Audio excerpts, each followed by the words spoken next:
I was sitting at my daughter's wedding when her mother spoke those words.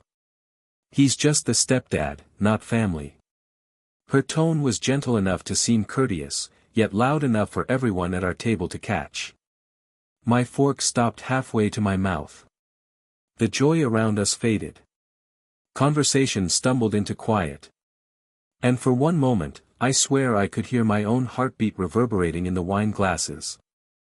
I didn't protest, didn't even glance her way, just set my fork down carefully, dabbed my lips, and rose from my seat. The chair scraped softly against the floor, somehow sounding louder than the band. I walked out. No drama, no confrontation, no farewell, simply disappeared. Her name is Leela, my daughter. I first met her at 6 years old, when her mother, Claire, was still maintaining the illusion of loving me. Leela had this tendency to sprint barefoot into my embrace after school. At the time, I believed it mattered. She started calling me dad without anyone prompting her. Her biological father was a phantom, absent and indifferent. I was the one who constructed her treehouse, guided her through learning to bicycle, endured every illness and broken heart. 13 years of being her father, and a single statement wiped it away. The betrayal didn't begin that evening.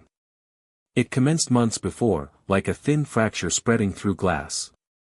I observed Claire's smile becoming strained whenever Leela expressed gratitude toward me. The wedding preparations became her performance. "I'll take care of it," she'd declare, dismissing me from choices, invitation lists, the budget, though never, of course, the bills. I didn't object initially. Weddings belong to mothers and daughters, I reasoned. Let them enjoy it. Then one night, I caught Claire on the telephone. Her voice was cutting, irritated. "He'll cover everything. He owes her that much." Owes. That term settled in my chest like a rock. I began observing more carefully afterward. The gentle corrections. Her real father, when speaking to visitors. The way Leela's fiancé, Ben, switched from calling me dad to sir. The way invitations identified me as Mr. Daniel Hale, stepfather of the bride. I understood I'd been reduced to a prop in the ceremony I was bankrolling. So I started planning quietly, systematically. I'm a financial auditor by trade. People overlook what that entails. I notice everything others attempt to conceal. First, I withdrew my name from every expense linked to the wedding. The location, food service, pictures, all reserved under my corporate account. I froze them 48 hours before the occasion. Not terminated, just suspended. Next, I transferred assets from our shared account into a trust bearing Leela's name. Secured, unreachable until her 30th birthday. She wouldn't recognize it as compassion now, but eventually she'd realize it was safeguarding. Finally, I arranged a meeting with Ben's father, Richard, a property dealer with a history of gambling liabilities and convenient untruths. I knew he desperately needed capital. I proposed a partnership in my company on paper, purely for appearances. In truth, it was a trap. He accepted it. The arrangement connected his identity to the venue contract, the liquor permit, and the supplier agreements. Essentially, the entire wedding operated through him. He didn't comprehend that until hours before the ceremony. The wedding proceeded wonderfully until it collapsed. I departed immediately after Claire's little declaration, returned home, fixed myself a beverage, and waited. 2 hours passed, then my phone vibrated. An unlisted number. "Mr. Hale," a voice spoke, deep, anxious. "This is Richard Bennett. We need to speak immediately." When he showed up, he appeared ashen and soaked with perspiration. "The venue management is threatening to cancel everything. The caterer refuses to work. They're claiming payments failed. Your name appears on the documents, but the financial institution says everything's under my account. What the hell is happening?" I didn't respond, merely observed him deteriorate. Then he uttered the phrase I'd been anticipating. "They're rushing over. The bride, the groom, her mother. They want to apologize. Please just remain quiet, alright? When they appeared, the evening had already soured. The bride's cosmetics ran down her cheeks. Ben's necktie dangled loosely, and Claire, she appeared enraged. "Dad," Leela said quietly.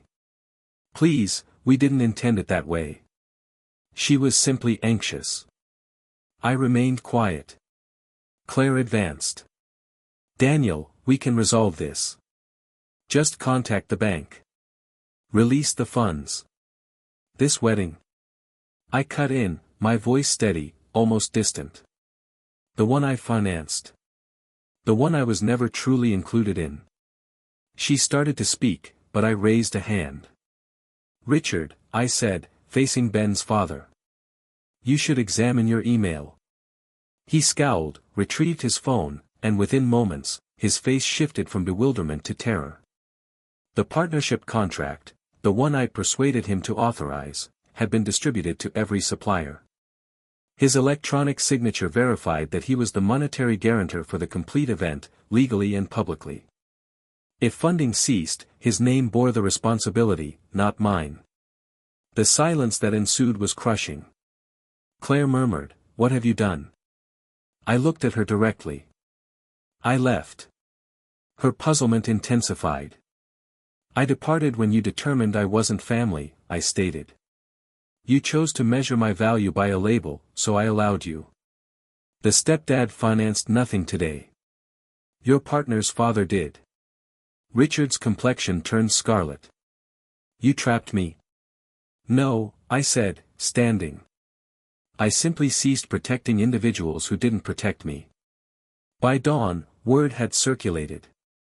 The wedding had disintegrated halfway through. Suppliers withdrew. Guests departed prematurely. The Bennett's finances faced scrutiny due to the fraudulent partnership. Claire's social network, merciless women who detected vulnerability, destroyed her standing. And Leela, she didn't telephone for a month. When she eventually did, her voice was fragile. "Dad," she whispered.